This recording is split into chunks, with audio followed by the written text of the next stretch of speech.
Sword of Coming, episode 377. Untuk melihat video selengkapnya, sahabat bisa kunjungi playlist yang telah Sabta Novel sediakan. Yuk mari, kita berimajinasi bersama dan masuk ke alur ceritanya.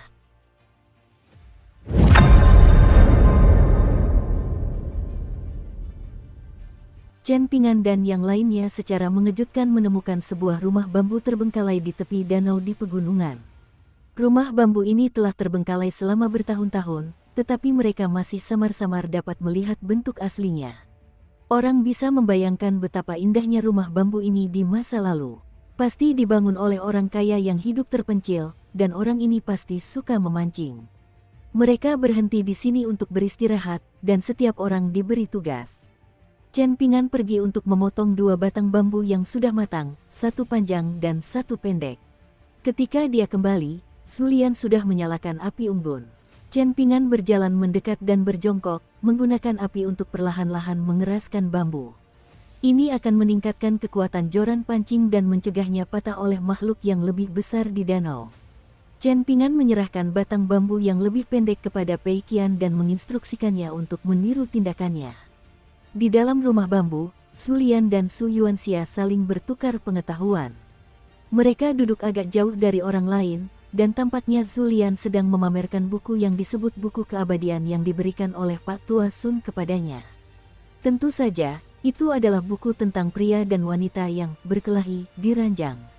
Zhang Sanfeng dan Lu Baixiang sedang duduk di tanah dan bermain Go, sementara Wei Xian berjongkok di samping mereka dan menunggu untuk melihat siapa yang akan keluar sebagai pemenang, seperti yang selalu dilakukannya.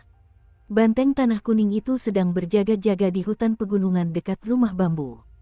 Tempat ini memiliki pegunungan yang indah dan air yang jernih, dan tidak ada orang lain di sekitar saat itu. Karena itu, Sui Yubian memanfaatkan kesempatan ini untuk meninggalkan rumah bambu, melepas sepatunya di pondasi rumah yang tampak seperti rakit bambu.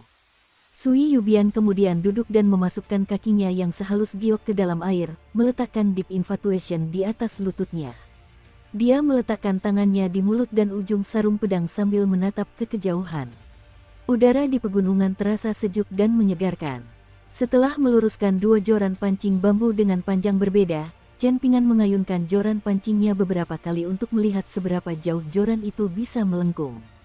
Pei Qian berdiri di sampingnya dan melakukan hal yang sama. Sang guru dan murid berjalan keluar rumah bambu, di mana Chen Pingan mulai mengikat tali pancing ke joran pancingnya. Seperti sebelumnya, Pei Qian berdiri di sana dan meniru tindakannya.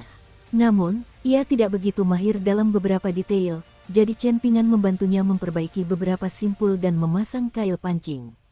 Kemudian dia membawanya ke tepi danau di kejauhan, dan mereka mulai membalik beberapa batu untuk mencari krustasea kecil yang bisa digunakan sebagai umpan. Krustasea ini tampak seperti jangkrik tanah. Pada akhirnya, Chen Pingan tidak memancing, dan malah menyuruh Pei Qian melempar kail sendiri. Dia meletakkan joran pancingnya di dalam harta karun liontin giok pengecil yang diberikan Zheng Dafeng kepadanya, yang masih menyimpan sandal jerami compang camping yang belum dibuangnya. Selain itu, ada juga barang-barang biasa lainnya seperti tali pancing dan kail dari pasar, serta anggur yang agak berharga seperti anggur abadi air sumur. Ada juga daun payung yang menguning, yang menyimpan dua formasi perlindungan gunung yang berasal dari Gunung Kedamaian dan Ketenangan serta Sekte Penulisan Planchet. Daun payung itu juga menyimpan sejumlah besar koin hujan biji-bijian yang diberikan Sekte Daun Payung kepadanya sebagai kompensasi. Pei Qian pada dasarnya adalah orang yang tidak sabar, dan hanya karena ia ditemani oleh Chen Pingan dan dipaksa membaca serta berlatih menulis tangan begitu lama sehingga ia sedikit lebih sabar dari sebelumnya. Ia diam-diam menatap permukaan danau, berharap dapat dengan paksa menarik seekor ikan biru besar seberat lebih dari 50 kg di saat berikutnya. Chen Pingan sedang merenungkan posisi meditasi keempat dari panduan pengguncang gunung, yaitu posisi langit dan bumi. Ini adalah nama yang sangat bombastis untuk posisi kepalan tangan. Buku panduan tersebut menjelaskan secara menyeluruh bagaimana seseorang harus menyalurkan ki sejati mereka. Posisi ini menggabungkan gerakan dan keheningan, namun gerakan yang dibutuhkan benar-benar sangat aneh. Orang yang berlatih posisi kepalan tangan ini diharuskan melakukannya terbalik, dan ada 3 tingkatan yang sesuai dengan ini. Mereka perlu melakukan handstand menggunakan telapak tangan, kepalan tangan, dan satu jari di setiap tangan secara berurutan. Kemudian mereka perlu berjalan dengan cara ini. Mengenai sikap langit dan bumi, terdapat deskripsi yang sangat berani dalam panduan mengguncang gunung, yang mengatakan bahwa mereka yang mempraktikkan sikap kepalan tangan ini seperti pilar yang berdiri di antara langit dan bumi. Langit dan bumi akan dipaksa untuk bergolak dan berputar mengikuti gerakan kepalan tangan mereka. Tidak mengherankan jika lelaki tua tanpa alas kaki di bangunan bambu di gunung tertindas itu menyebut buku panduan pengguncang gunung tidak berguna selain karena sifatnya yang membual dan ambisius setelah sekilas membolak-balik halamannya. Chen Ping'an dengan lembut menepuk tanah dengan satu tangan sebelum dengan anggun berputar dan melakukan handstand dengan satu telapak tangan di atas tanah bambu. Pei Qian menoleh, dan dia benar-benar ingin tertawa ketika melihat pemandangan ini. Dengan posisi tubuh terbalik, Chen Ping'an menggunakan tangan kirinya untuk menunjuk ke danau, memberi isyarat agar Pei Qian fokus memancing. Pei Qian dengan patuh berbalik, dan Chen Ping'an mengubah telapak tangannya menjadi kepalan tinju, hanya menggunakan satu kepalan tinju dan satu jari untuk berdiri terbalik. Dia meregangkan tubuhnya lurus, dan menyalurkan ki sejatinya menggunakan sikap langit dan bumi dari pemandu pengguncang gunung. Semua ini tidak terbukti sulit baginya. Chen Ping'an memejamkan matanya. Selain menggunakan satu jari di satu tangan untuk menopang dirinya, ia menyatukan jari telunjuk dan jari tengah tangan lainnya di depannya. Ia hampir berhasil mengatasi rintangan antara langkah ke-12 dan ke-13 dari teknik 18 langkah yang diajarkan A Liang kepadanya. Awalnya Chen Ping'an tidak perlu terburu-buru, tetapi sekarang situasinya berbeda. Dia telah mengajari Pei Qian teknik 18 langkah di toko obat debu di kota Naga Tua, dan Pei Qian cukup senang mendapatkan 2 atau 3 koin tembaga setelah meninggalkan stasiun feri ekor tawon. Setelah itu, dia memberitahu Chen Ping'an bahwa dia sudah bisa menyalurkan 12 langkah dengan bebas, dan dia mengatakannya dengan nada yang jelas menunjukkan kekecewaan karena perkembangannya yang lambat. Chen Ping'an merasa sedikit tak berdaya setelah mendengar ini, dan dia tidak punya pilihan selain memperingatkan Pei Qian agar tidak terlalu sombong dan terburu-buru. Dia perlu melakukan semuanya selangkah demi selangkah. Tak dapat dipungkiri, Chen Ping'an merasa sedikit cemas. Lebih tepatnya, ia khawatir tentang bagaimana situasi akan berkembang. Jika Pei Qian terus menapaki tingkatan seni bela diri dengan kecepatan yang menakjubkan, suatu hari nanti murid baru Chen Ping'an yang nakal ini akan mencapai ketinggian yang sama dengan gurunya. Ia akan terus melangkah lebih jauh setelah itu, dan ia akan mendaki lebih tinggi sendirian dan akhirnya memandang dunia dari atas. Murid tidak harus lebih rendah dari guru mereka, dan bahkan akan lebih baik jika mereka dapat melampaui guru mereka pada suatu titik. Inilah yang secara pribadi dikatakan Chen Ping'an kepada Zheng Dafeng. Lebih jauh lagi, gagasan bahwa indigo diekstrak dari rumput bluegrass tetapi lebih gelap daripada rumput bluegrass adalah argumen klasik yang disebutkan dalam anjuran bijak untuk belajar. Chen Ping'an tidak khawatir tentang kemajuan dao bela diri Pei Qian yang lebih tinggi dan lebih jauh darinya, tetapi dia perlu mengkhawatirkan perannya sebagai mentor dao dan pelindung daonya. Bagaimana jika dao agung Pei Qian menyimpang dari jalan yang benar suatu hari nanti? Apa yang harus dia lakukan saat itu? Akankah dia bertindak seperti yang dia lakukan di parit naga banjir dulu, di mana dia melemparkan segenggam kerikil empedu ular kepada naga banjir muda dan dengan acuh tak acuh berkata, "Jika ini berubah menjadi karma negatif, maka aku akan menghunus pedangku dan melenyapkannya dengan satu tebasan." Mungkinkah Chen Ping'an tega melakukan ini? Dan bahkan jika dia adalah orang yang berhati dingin, sangat mungkin bahwa tingkat kultivasi bela diri Pei Qian terlalu tinggi untuk dia capai saat itu. Jika demikian, bagaimana dia bisa menghilangkan karma negatif dengan satu tebasan? Di tanah suci bunga teratai, pendeta Taois tua dari Laut Timur telah membimbingnya melewati gunung dan sungai yang tak terhitung jumlahnya. Ia pernah menyaksikan persahabatan antara sekelompok bangsawan di Istana Kekaisaran sebagai penonton, dan ia telah melihat bagaimana mereka beralih dari membantu rakyat jelata dan membangun bangsa menjadi tersesat dan bertindak sembrono hanya dalam kurun waktu 80 tahun. Mereka semua menganggap diri mereka sebagai orang-orang mulia, jadi bagaimana mungkin mereka memiliki kekurangan sedikit pun? Jika salah satu dari mereka dikritik di Istana Kekaisaran, yang lain akan maju untuk membelanya dan dengan marah mengkritik lawan politik mereka dengan nada yang benar, terlepas dari apakah mereka benar atau salah. Mereka semua akan menghibur teman mereka yang disebut bangsawan itu, mengantarnya di bawah pohon willow, minum anggur untuk mengurangi tekanan hidup, dan meratapi bahwa hati manusia semakin mudah salah dan jahat dengan serigala dan binatang buas menguasai istana kekaisaran. Para cendekiawan di dunia kultivasi memiliki murid-murid yang secara khusus bertanggung jawab untuk memanipulasi wacana dan melancarkan tuduhan tanpa dasar terhadap lawan politik atau bahkan menulis ulang sejarah berdasarkan spekulasi yang tidak berdasar. Karena Chen Ping'an memiliki niat untuk mendirikan pasukannya sendiri, tentu saja dia harus mencegah terjadinya tindakan bejat seperti itu. Jika dia bahkan tidak mampu mendidik murid pertamanya dengan baik, lalu bagaimana dia berani mengklaim bahwa pasukannya tidak akan menjadi sekte daun payung berikutnya dalam beberapa ratus tahun atau 1000 tahun? Bagaimana dia berani mengklaim bahwa dirinya sendiri tidak akan menjadi Dumao berikutnya? Membaca dan belajar untuk mempelajari tata krama, serta berlatih seni bela diri untuk memperkuat tubuh. Ini adalah rencana awal Chen Ping'an untuk Pei Qian. Dalam keadaan normal, ini akan analog dengan belajar merangkak, berjalan, dan berlari dengan kedua kaki sendiri. Semuanya akan stabil dan baik-baik saja. Namun, masalahnya adalah bakat bela diri Pei Qian terlalu luar biasa, dan keberuntungannya terlalu besar. Jika suatu hari nanti ia merasa bahwa penalaran dan prinsip-prinsip dalam buku itu hanyalah beban yang dipaksakan Chen Ping'an padanya, dan jika ia merasa bahwa berdiskusi secara rasional dengan orang lain terlalu menjengkelkan dan membosankan, lalu apa yang akan terjadi? Ia akan merasa seolah-olah telah mempelajari teknik tinju dan memiliki pedang yang tergantung di pinggangnya, sehingga ia dapat bertindak sesuai keinginannya dan mengabaikan prinsip-prinsip kewaspadaan moral, pengendalian diri, dan ketaatan pada etika. Belum lama ini, Chen Ping'an telah menghabiskan 50 koin panas kecil tanpa sedikit pun mengerutkan kening, dan ini semata-mata dengan harapan bahwa dunia akan mendapatkan iblis besar tingkat inti emas yang baik hati di masa depan. Namun, jika dia membesarkan seorang seniman bela diri tingkat 9 atau bahkan ke-10 yang hanya peduli pada keuntungan pribadi dan tidak peduli pada benar atau salah, maka apalagi 50 koin panas kecil, mungkin bahkan 50.000 koin hujan biji-bijian pun tidak akan cukup untuk memperbaiki situasi. Sambil tetap melakukan gerakan berdiri terbalik, Chen Ping'an merenungkan masalah-masalah ini berulang kali dengan mata tertutup. Namun, ia tetap tidak bisa menemukan solusi yang sempurna.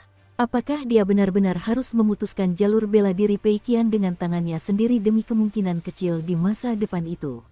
Saat menghadapi para kultivator pengembara yang menyimpan niat jahat namun belum menyebabkan bencana tragis di jalur pegunungan, Chen Ping'an mengatakan bahwa mereka masih bisa berbicara secara rasional karena skenario terburuk belum terjadi. Jika tidak, apakah Chen Ping'an perlu menangani situasi dengan cara yang berbelit-belit seperti itu? Dia bisa saja mengandalkan tinju dan pedangnya untuk menyelesaikan situasi tersebut. Chen Ping'an pernah mengucapkan kalimat, "Tanyakan pada hati nuranimu sendiri," selama konflik di penginapan perbatasan kala itu. Setelah pertempuran di kota Naga Tua, dan setelah mengetahui peristiwa tak terduga yang terjadi kemudian di Sekte Daun Payung melalui biarawati Tao Huangting, Chen Ping'an mengubah beberapa cara berpikirnya. Chen Ping'an merasa bahwa dalam situasi tertentu ia harus sedikit mundur. Langkah kecil ini akan berbeda ukurannya tergantung pada orang-orang dan lokasinya, dan mengenai langkah kecil inilah ia merenungkan banyak hal. Jika tidak, banyak masalah akan tetap tidak terselesaikan jika ia hanya menyuruh orang untuk selalu bertindak dengan hati nurani yang bersih. Pei Qian sedikit kesal karena ikan itu tidak menurutinya dan tidak memakan umpannya.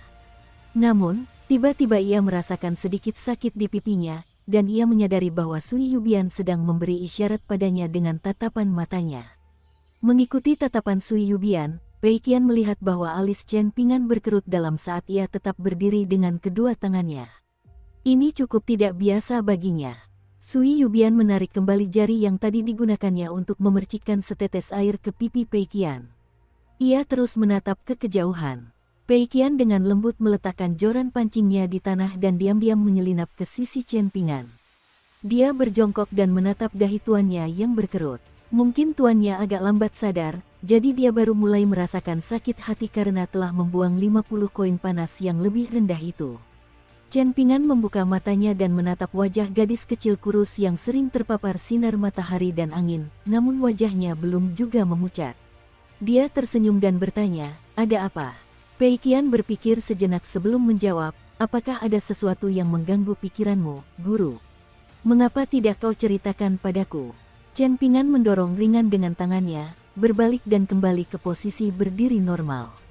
Kemudian dia duduk bersila, sedikit ragu apakah dia harus mengungkapkan pikirannya kepada Pei Qian.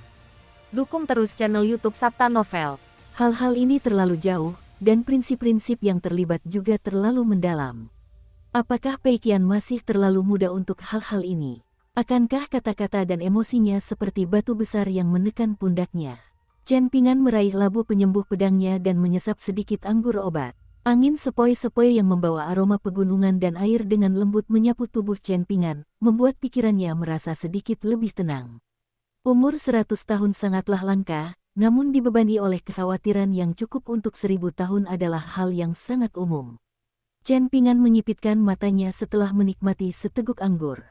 Ia tak bisa menahan perasaan mencela dirinya sendiri. Apakah ia akhirnya mulai sedikit mirip seorang cendekiawan sekarang? Dia berbalik dan bertanya sambil tersenyum, masalah ini berkaitan denganmu, jadi apakah kamu ingin mendengarnya? Pei Qian menelan ludah dan segera mulai merenungkan semua perilaku buruknya selama perjalanan. Dia kemungkinan besar menyadari bahwa ini bukanlah masalah sepele yang bisa diselesaikan dengan 1 atau 2 jentikan di dahi.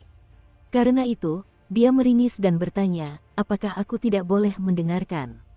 Bisakah kau memberitahuku tentang hal-hal ini ketika aku sudah lebih besar dan lebih dewasa? Chen Pingan menepuk kepalanya dan menjawab, ini tidak ada hubungannya dengan hal baik atau buruk. Ini hanya beberapa pemikiran saya, dan kamu tidak perlu khawatir akan dijentik dahinya atau telinganya dipelintir. Pei Qian segera duduk tegak setelah menerima jaminan dari gurunya.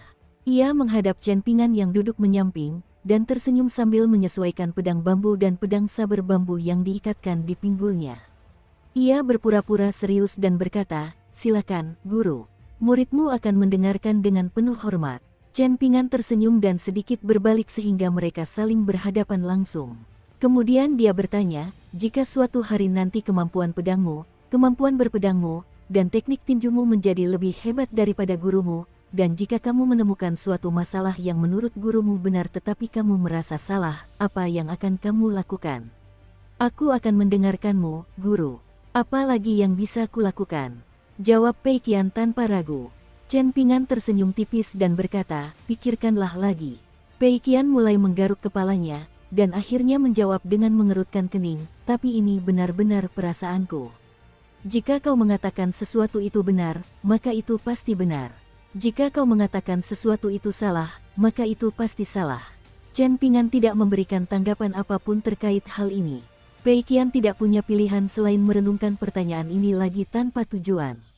Pikirannya melayang kemana-mana seolah-olah sedang memulai perjalanan panjang ke tempat-tempat yang jauh. Bagaimanapun, tampaknya gurunya tidak terburu-buru untuk mendapatkan jawaban darinya. Pei Qian tiba-tiba tersenyum dan bertanya, guru, jika suatu hari nanti aku menjadi lebih kuat darimu, seberapa kuatkah aku nantinya? Mari kita ambil contoh Dumao dari Sekte Daun Payung. Atau seperti yang Huang Ting sebut, si penjahat tua Du. Dengan kata lain, basis kultivasinya berada di tingkat kenaikan, jawab Chen Pingan. Lalu dia tersenyum dan menambahkan, mari kita fokus hanya pada basis kultivasi dan abaikan segala anggapan tentang baik dan buruk. Pei Qian tersentak kaget dan berseru, astaga. Aku pasti punya tumpukan emas dan perak di rumah jika aku sekuat itu, kan? Apakah aku bisa menghitung semuanya? Menghitungnya pasti sangat melelahkan. Namun, aku takut orang lain mencuri beberapa koin jika aku tidak menghitung semuanya dengan benar. Ah, begitulah kekhawatiran orang kaya. Kapan aku bisa khawatir seperti itu? Chen Pingan tak kuasa menahan tawa saat melihat gadis kecil kurus yang semakin khawatir dengan masalah ini. Ia mencondongkan tubuh ke depan dan dengan lembut menepuk kepala gadis itu, sambil berkata, ada seorang bijak militer di kampung halamanku bernama Guru Ruan. Beliau sangat terampil dalam pandai besi dan menempa pedang, dan kalau kuingat, ada hal lain yang juga sangat dikuasainya. Ketika menerima murid baru, Guru Ruan mempertimbangkan lebih dari sekadar bakat dan kemampuan. Beliau juga mempertimbangkan apakah murid-muridnya memiliki pemikiran yang sama dan apakah mereka dapat berjalan bersama di jalan Dao Agung. Beliau tidak mencari murid yang sangat berbakat tetapi memiliki karakter buruk, juga tidak mencari murid yang tanpa pikir panjang membela gurunya dan melawan orang lain tanpa mempedulikan situasi. Pei Qian ingin berbicara, namun ia ragu-ragu. Pada akhirnya, ia memutuskan untuk tidak mengatakan apapun. Kembali ke pertanyaan saya sebelumnya, bagaimana seharusnya Anda menanggapi jika Anda berdebat dengan guru Anda? Lanjut Chen Ping'an. Anda tidak seharusnya merasa bahwa guru Anda selalu benar. Guru Anda bukanlah seorang bijak, dan dia juga membuat kesalahan. Kita harus melakukan apa yang kita lakukan sekarang, kita akan duduk berhadapan dan membuat daftar alasan mengapa kita berpikir kita benar atau salah, dan kita akan membahas poin-poin ini dan mendengarkan orang yang lebih masuk akal. Aku, Chen Ping'an, tidak akan membungkammu hanya karena aku gurumu. Jika kau, Pei Qian, menjadi sangat kuat di masa depan, begitu kuat sehingga kau bisa membunuhku hanya dengan satu pukulan, kau tidak diperbolehkan untuk bertindak sesuka hati dan mengabaikan alasanku. Mata Pei Qian berkaca-kaca. Dia tidak sepenuhnya memahami hal ini, tetapi dia merasa bahwa ini adalah masalah yang sangat menyedihkan. Hal ini terutama terjadi ketika dia mendengar Chen Ping'an mengatakan bahwa dia akan menjadi cukup kuat untuk membunuhnya hanya dengan satu pukulan. Pei Qian hampir mati karena kesedihan. Ia berbalik dengan sedih dan diam-diam meneteskan air mata, tanpa memandang tuannya yang tiba-tiba berbicara omong kosong. Chen Ping'an kembali ke tempat asalnya dan duduk menghadap danau yang beriak diterpa angin musim semi. Ia mengulurkan tangan dan mengangkatnya semakin tinggi, sambil berkata, pada kenyataannya, alasan dan prinsip juga terpisah ke dalam berbagai tingkat kepentingan. Ini mirip dengan bagaimana aku menggambar lingkaran dengan ukuran berbeda di puncak gunung sebelumnya. Aku pernah bertemu dengan roh rubah muda di sebuah kuil reyot yang terletak di tempat bernama Negara Pakaian Berwarna-Warni, dan roh rubah muda ini sangat menyukai novel tentang cendekiawan berbakat dan wanita cantik. Roh rubah itu nakal dan suka menakut-nakuti orang, namun ia tidak pernah benar-benar menyakiti siapapun. Sebaliknya, ia membantu mereka mendapatkan perlindungan dari angin dan hujan. Kali ini, kami bertemu dengan banteng tanah kuning yang lebih memilih mati daripada mengubah wujudnya dan mempengaruhi orang-orang yang tidak bersalah. Namun, apakah ini berarti kita dapat mengabaikan pengorbanan berani para kultivator pedang yang telah mengarahkan pedang mereka ke selatan selama puluhan ribu tahun ketika mempertimbangkan serangan suku iblis terhadap tembok besar Ki Pedang? Haruskah kita mengasihani suku iblis dan menginterogasi para kultivator pedang mengapa mereka begitu kejam? Lagi pula, apakah tidak ada individu yang saleh dan baik hati di suku iblis? Dengan punggung masih menghadap Chen Ping'an, Pei Qian terisak dan menjawab sambil menangis, ini aku mengerti. Orang-orang ini tidak mempertimbangkan urutan benar dan salah, juga tidak mempertimbangkan berbagai tingkatan pentingnya alasan dan prinsip. Chen Ping'an dengan cepat menggambar lingkaran terbesar sebelum mengangkat tangannya tinggi-tinggi di atas kepalanya dan melanjutkan, namun, saya merasa bahwa bijak terpelajar dan guru baik, yang dikabarkan telah menempa sebuah ding besar untuk suku manusia dan mengilustrasikan album pembersihan gunung, adalah satu-satunya orang yang berhak berbicara tentang alasan dan prinsip yang tidak dapat diubah. Kita masih sangat jauh dari mencapai tingkat ini. Lalu mengapa sang bijak yang terpelajar memilih untuk memenjarakan dirinya di hutan kebajikan, dan mengapa guru Bai dipenjara di pagoda penekan yang perkasa? Haruskah kita meninggalkan akal sehat dan merasa bahwa akal sehat tidak berguna karena hal ini? Benarkah perbuatan baik tidak menghasilkan karma baik dan perbuatan buruk tidak menghasilkan karma buruk di dunia ini? Pei Qian berbalik dan bergeser duduk di samping Chen Ping'an. Dia menundukkan kepala dan berkomentar, tapi memang ada orang jahat yang hidup lebih baik daripada orang baik. Chen Ping'an tersenyum dan menjawab, dan itulah sebabnya biksu tua di kuil manifestasi hati di ibu kota negara Taman Selatan mengatakan bahwa dunia ini selalu berhutang budi kepada orang-orang baik. Lalu apa yang harus kita lakukan? Tanya Pei Qian dengan suara lembut. Chen Ping'an tidak meminum anggur obat di dalam labu penunjang pedangnya, sebaliknya, ia mengambil sebotol anggur osmanthus dari harta karun pengecilannya. Ia membuka botol itu dan menyesap sedikit, setelah itu ia tersenyum tipis dan menjawab, jawabannya kemungkinan besar menunggu kita di dalam buku-buku. Berbaring di tanah di hutan pegunungan yang jauh, banteng tanah kuning itu merenungkan kata-kata ini. Meskipun ekspresi Sui Yubian tampak acuh tak acuh, dia sebenarnya juga mendengarkan percakapan antara Chen Ping'an dan Pei Qian sepanjang waktu. Pei Qian menyeka air matanya dan terkekeh, "Guru, ketika Anda memasak nasi tidak lama setelah kita meninggalkan stasiun feri Ekor Tawon, bagaimana nada dari kampung halaman Anda yang Anda senandungkan tadi? Mengapa tidak ada liriknya? Bisakah Anda menyenandungkannya lagi? Saya sangat ingin mempelajarinya." Chen Pingan tersenyum dan menjawab, "Sahabatku yang mengajariku melodi ini, dan lirik melodi ini bisa diubah sesuka hati. Di kampung halamanku, orang-orang menggunakan melodi ini untuk menggoda atau memarahi orang, mereka menggunakannya untuk bersantai saat bekerja, dan mereka juga menggunakannya untuk mengiringi minum anggur." Chen Pingan menyesap anggur osmanthus dan mulai bersenandung pelan. Kemudian dia menunjuk Pei Qian dan bernyanyi, "Pelayan di sana, aku telah membaca beberapa buku dan mempelajari beberapa aksara, aku telah mengumpulkan segudang pengetahuan yang tak ternilai harganya." Oh, dia sedang bernyanyi tentang Pei Qian. Pei Qian sangat gembira, dan tanpa sadar ia bernyanyi, "Tahu bau itu enak, tapi aku tidak mampu membelinya." Chen Pingan tersenyum penuh arti dan melanjutkan, "Ada roh di pegunungan, ada hantu di sungai, aku berbalik ketakutan, hanya untuk menyadari bahwa aku telah meninggalkan rumah selama bertahun-tahun. Saatnya makan tahu busuk," seru Pei Qian. Chen Pingan menyesap anggurnya lagi dan menunjuk ke arah lain secara acak. Sayangnya, kebetulan sekali itu adalah tempat Sui Yubian duduk. Namun, dia tidak punya waktu untuk mengkhawatirkan hal itu karena dia bernyanyi, "Nona muda, dari mana asalmu? Kau berbau seperti anggrek yang harum, jadi mengapa wajahmu dipenuhi air mata? Oh, bukankah ini menyedihkan?" Pei Qian mengangguk dengan sungguh-sungguh dan bernyanyi, "Dia tidak bisa makan tahu busuk, jadi ini benar-benar sangat menyedihkan." Chen Pingan menyipitkan matanya dan menunjuk ke atas, sambil bersenandung pelan, "Bolehkah saya bertanya, Sarjana, apa yang harus kita lakukan?" Sebuah layang-layang kertas kecil tergantung di dahan, matahari juga membakarnya. Pei Qian memegang perutnya dan tertawa terbahak-bahak sambil bernyanyi, "Saatnya makan tahu busuk." Tahu busuknya harum sekali. Di dalam rumah bambu, Zhang Sanfeng dan Su Yuanxia saling memandang dan tersenyum.